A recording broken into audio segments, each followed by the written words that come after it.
ब्रेकनंतर स्वागत आणि आता आणखी एक महत्त्वाची बातमी। बलुचिस्तानमध्ये पाक सैनिकांवरती सातत्याने हल्ले केले जात आहेत। बलूच लिबरेशन आर्मीच्या हल्ल्यामुळे अनेक ठिकाणी पाक सैनिकांना आपले तळ सोडून जावं लागतंय। असाच एक बलूच बंडखोरांचा व्हिडिओ समोर आलाय।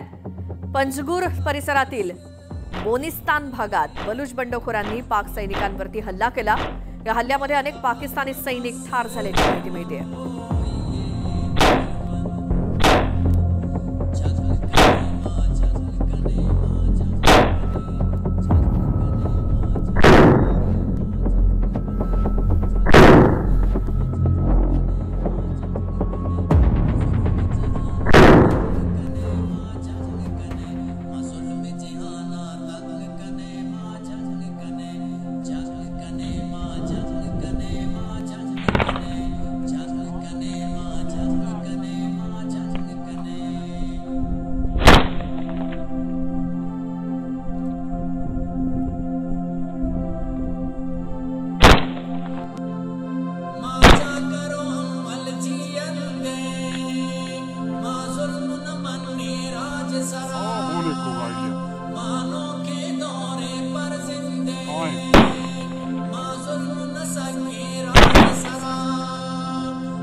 तर तिकडे बलूच लिबरेशन आर्मीने सुद्धा पाकिस्तानला पुरतं बेजार करून सोडलंय। कशा पद्धतीने